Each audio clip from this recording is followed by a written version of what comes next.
La mayoría dicen que los uruguayos son amables, pero no tantos piensan que manejan varios idiomas, ni que cumplen con las fechas límite, ni que son innovadores. Entonces, esas son percepciones que hay que tener en cuenta y hay que manejar. Para las entrevistas cualitativas eran entrevistas 1 a 1. De hecho, yo he entrevistado a algunos de ustedes aquí.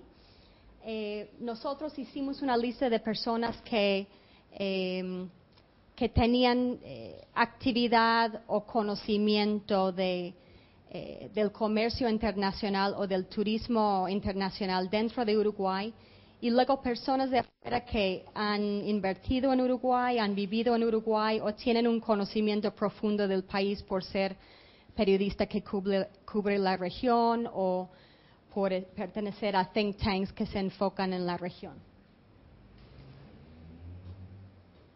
Lo que más salió en esas encuestas era la amabilidad como el factor determinante de los uruguayos, la estabilidad democrática y una crítica sobre el legado del estado de bienestar. Muchas personas decían que hay muchos empleados públicos, hay un legado que vuelve un poco difícil hacer negocios en el país. Cuando piensa en Uruguay, ¿cuáles adjetivos le vienen a la mente? Como vemos, hay mucho desconocimiento porque los extranjeros que no conocen Uruguay piensan que es tropical, piensan que hay bosque lluvioso, ¿no? Piensan que el país es pobre, piensan que está muy aislado de todo, ¿no? Que es exótico, que es un lugar de aventura, que es caliente, muy caliente, ¿no? Los extranjeros que conocen Uruguay y los uruguayos tienen otra serie de adjetivos que mencionan. En algunos casos coinciden con los que no conocen en el país y en algunos casos no. Para dar un ejemplo, hay muchos extranjeros que conocen Uruguay y nacionales que se enfocan más en la estabilidad democrática, en ciertos factores que alguien que no conoce Uruguay no mencionaría. También le preguntamos acerca del logotipo y del eslogan de Uruguay Natural, a ver qué pensaban. Y estoy colocando otra vez los comentarios en su idioma original. La gran parte de las personas encuestadas piensan que el logo es bonito, les gusta el logo. Lo que no les gusta tanto es el eslogan.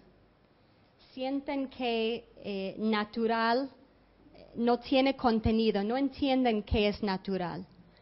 Entonces, no hay contexto para ellos. Y eso se debe principalmente al hecho de que como existe un gran desconocimiento entre la gente de qué es Uruguay, tampoco entienden qué es ser natural en Uruguay, si se refiere a energía limpia, si se refiere al campo.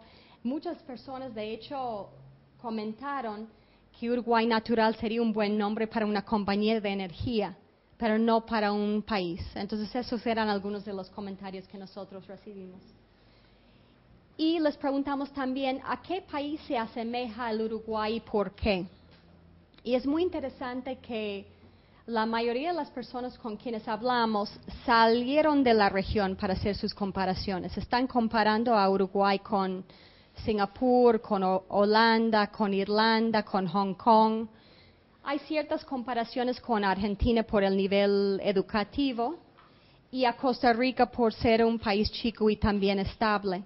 Pero es interesante que muchas de las comparaciones son de países de otros lugares del mundo. Estos son algunos comentarios positivos y negativos que los coloqué allí no al azar, sino porque son representativos de lo que muchos de los encuestados dijeron. Otra vez lo tengo en idioma original. Uruguay siempre ponen su país antes de su partido político. Fue algo que fácil la mitad de los que encuesté mencionaron. Y eso me impactó bastante. Los negativos, Uruguay tiene una actitud de estado de bienestar. Manejar un negocio en Uruguay es como nadar en una copa de dulce de leche, ¿no? Comunicando un poco cuáles son algunas de las principales frustraciones con hacer negocios en Uruguay.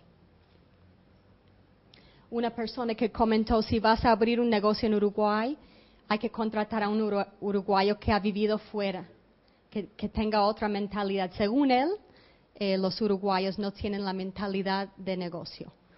Eso es su percepción, no es la mía, pero es representativo a algunos de los comentarios que yo recibí. Comentarios positivos de turismo y calidad de vida. Solo en Uruguay puedo relajarme de veras. Me encantan los uruguayos, son muy modestos, muy humildes, tan diferentes a los chilenos, me dijo.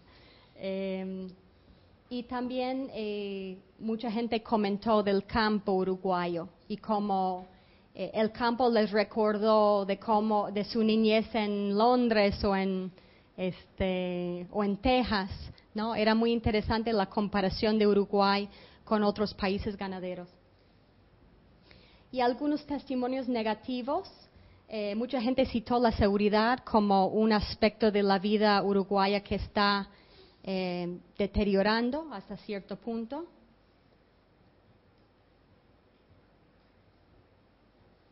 Y bueno, después de hacer todos esos aspectos de análisis, ¿cuáles son las principales conclusiones a las que llegamos?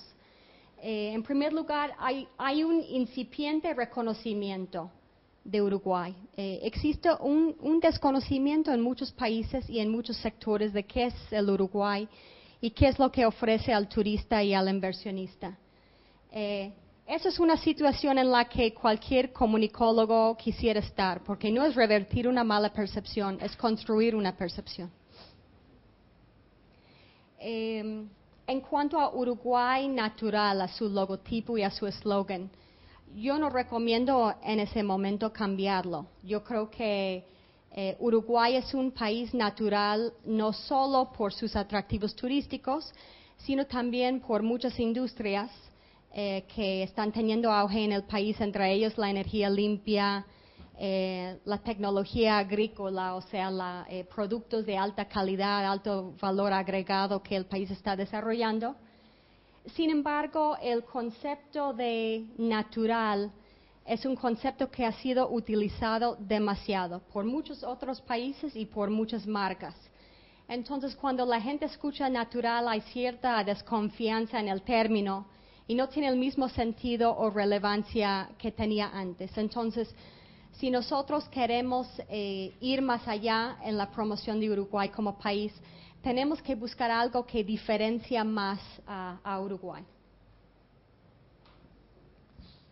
Lo que vemos es que en el ámbito turístico, Punta del Este está bien posicionado, quizás mejor que Uruguay como país, lo cual quiere decir que en los esfuerzos promocionales, y más si nosotros queremos atraer al viajero de alto poder adquisitivo, porque para un norteamericano, por ejemplo, Uruguay no compite con las Bahamas.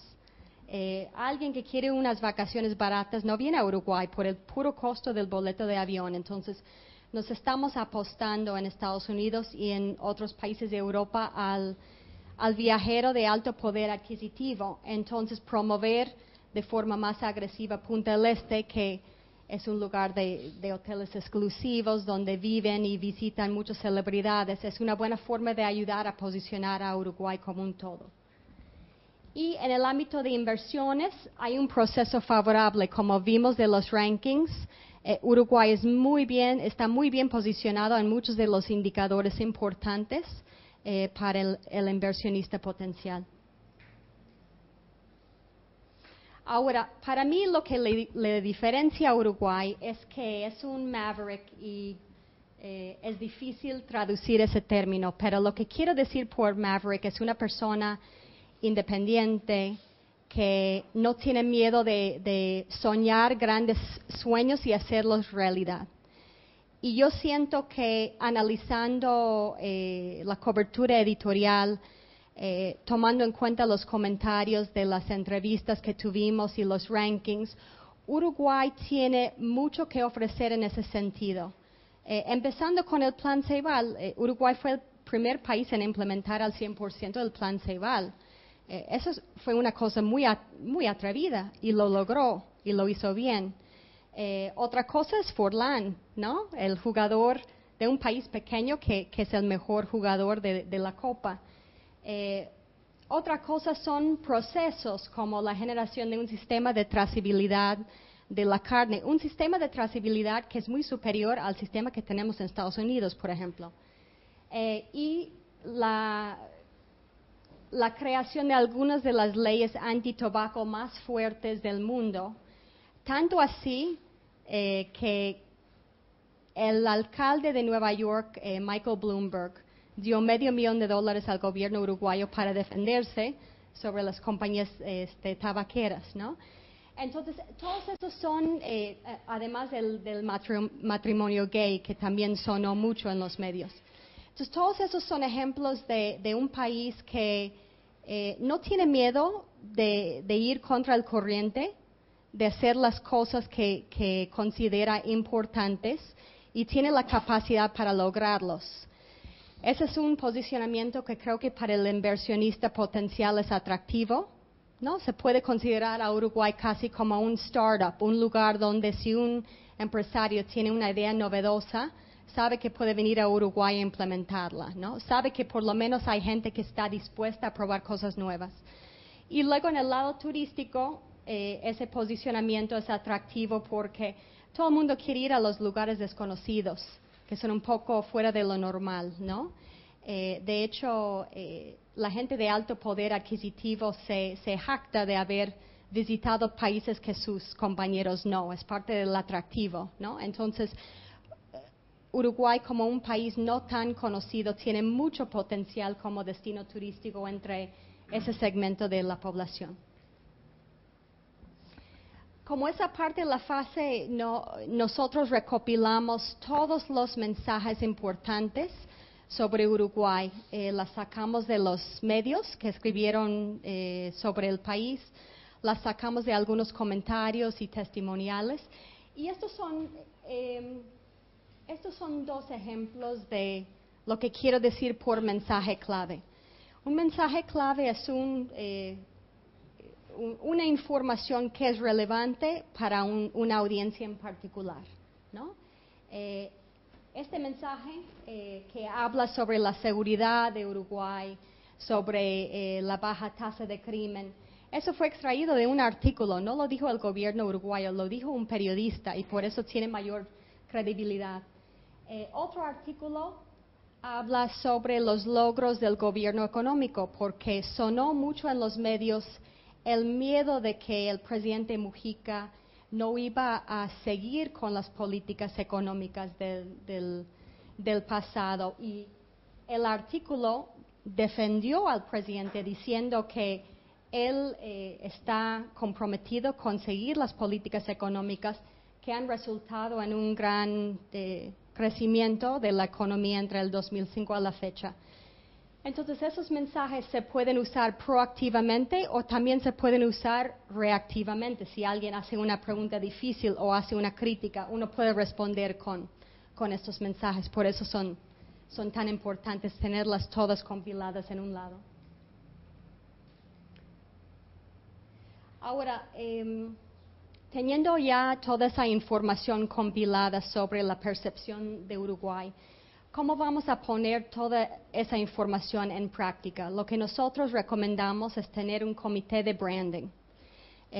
Un comité que no pertenece a ningún ministerio, que tiene la autoridad de intercambiar información con presidencia, pero no dependiendo de presidencia, no dependiendo de la política, de las elecciones, ni de ningún partido político, pero que tiene una gran autoridad y que sea supraministerial. Y la sola función de ese comité de branding, que podría ser muy chico, 3 personas, 5 personas, sería de monitorear lo que se está diciendo sobre Uruguay, extraer la información importante, recopilar datos, distribuir esos datos y consolidarlos en una forma que cualquier uruguayo, sea empresario, sea funcionario, que sale al exterior, tiene un cuerpo de información que le puede servir para cualquier entrevista o cualquier reunión. Esa es la idea. Es muy difícil que una persona dentro de cada ministerio funcione para el bien común. Mi experiencia trabajando con otros países me enseña que cuando el comité consta de personas dentro de los ministerios, su primera prioridad es el trabajo que ellos tienen que sacar, no de la marca país como tal. Entonces, por eso que nosotros recomendamos que ese comité sea separado, con un enlace muy cercano con el sector público y con el sector privado también, pero separado. ¿Y qué haría este comité de branding? Haría monitoreos, elaboraría presentaciones y discursos, actualizaría los documentos de mensajes clave, haría lobby de Uruguay ante todos los rankings que hay y, más importante, compartiría información con todos.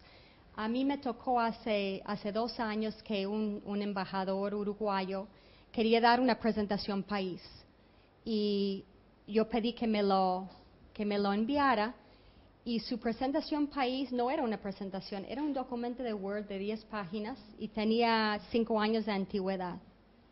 Y entonces le dije, ¿por qué no usan la presentación de Uruguay 21 que acaban de actualizar con todos los rankings y toda la información nueva de las empresas que han invertido? ¿No serviría más eso? Y me dijo, sí, pero yo no sabía que existía esa presentación. Entonces, por eso es tan importante tener un grupo de personas que saben cuáles son las necesidades de la gente en el exterior y hacerles llegar la información. Ahora bien, ¿cuál es el rol de los privados en todo eso? No puede haber ninguna campaña de promoción sin tener en cuenta cuáles son las necesidades de los empresarios y específicamente de los exportadores. Para dar un ejemplo, yo puedo decir, pues quiero promover el vino uruguayo porque mucha gente parece conocerlo.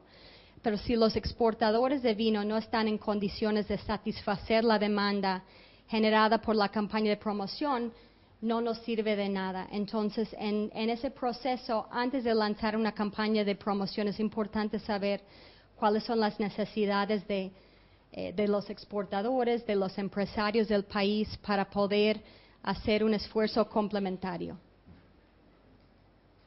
Okay. Y por último, hay una serie de formatos y procedimientos que están saliendo de esa consultoría que creo que será muy útil, más que nada para ustedes. En primer lugar, los consulados y las embajadas hasta ahora nos dimos cuenta cuando estábamos recopilando contactos para las entrevistas, están recopilando información de forma distinta. O sea, cada consulado, cada embajada tiene su propia forma de recaudar datos comerciales. Entonces, lo que nosotros propusimos fue un formato único que yo puse en Google Forms, y así si estás en Corea y hay un contacto de negocio, lo metes en el formato y automáticamente se consolida en una sola hoja de Excel. Así, si un exportador viaja a Estados Unidos, quiere todos los contactos de la carne de Texas, los van a encontrar en ese formato, no van a tener que ir preguntando, van a poder accesar a esa información desde acá. Okay. Bueno, muchas gracias por su tiempo.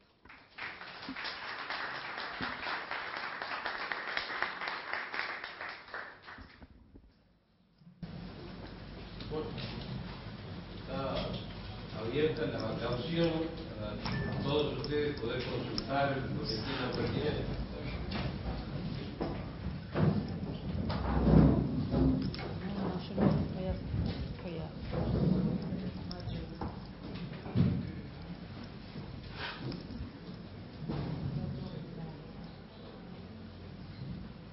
Y le alcanzamos el micrófono.